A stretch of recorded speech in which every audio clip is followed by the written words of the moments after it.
मु काली कमिशनर संगे कथा बीएमसी कमिशनर संगे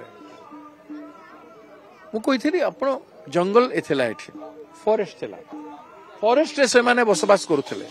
रही आसुले विभिन्न राज्यर विभिन्न जगार आदिवासी मान आसिक बसती करते से माने पट्टा पाइबार हक थिला किए 40 वर्ष किए 50 वर्ष रही पट्टा पाइबार हक थिला तांकू बीजेडी सरकार पट्टा देला नहीं बीजेपी सरकार मुख्यमंत्री आदिवासी है पट्टा देवा परिवर्ते तांकू एविक्शन जोर जबरदस्ती करा जाउछि एविक्शन करिवार यदि विकास पाई करंतु किंतु पट्टा देकी लैंड एक्विजिशन करके लैंड एक्विजिशन कानून जोटा 2013 अच्छी ता अनुजाई एक्विजिशन करके तांकू कंपेंसेशन दे रिहैबिलिटेशन करके तांकू नियंतु मने की करछे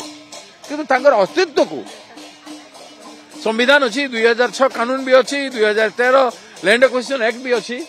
ताकू अवमानना करबा कथा नुह कमिशनर कहउछंती जे हमें बारंबार नोटिस करिथिलु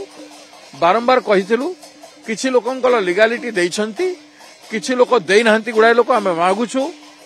किछि लोक तांकर आधार कार्ड को बारंबार चेंज करूछंती आदि विभिन्न प्रकार एलिगेशन से आनिछंती से कहउछंती हमें समस्तन को थैथान करिवु काली से मत प्रतिश्रुति देइछंती मु से जगह को जीवा पय चाहितली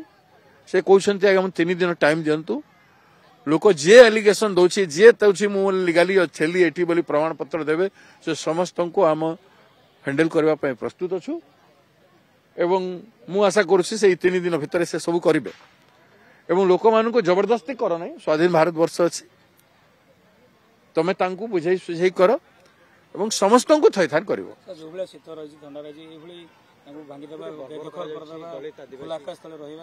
यार आमे निंदा करूछु तेणु संविधान को कानून को प्रथम इम्प्लीमेंट करबा कथा माने प्रथम पट्टा देबार थला तापर लैंड एक्विजिशन करबार थला से जमीर मालिक से माने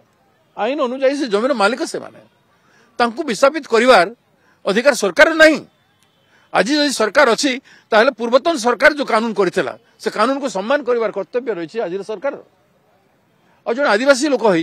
आदिवासी को विस्थापित एठी भी करूछंती मयूरभंज भी करिसंती मयूरभंज भी लोक रैली करिसंती एटा ठीक न सुधरी जानतु आपण सर कहथि जिबे बेले आपन को अनुमति मिललानी जीबी मु कहिछि मु 3 दिन भितर जीबी से माने जदि लोकन को ऊपर अत्याचार हबो मु बाध्य जीबी से माने जदि लोकंकर तथ्य नेबे तथ्य अनुसार से माने विस्थापित करी तांकू कंपेंसेशन देबे रिहैबिलिटेशन देबे जोटा से कहउछंती करबे बोली जदि करिवे ताहले ठीक अछि नहले बाध्य होई कि सेहि सुको हम टेक पड़े।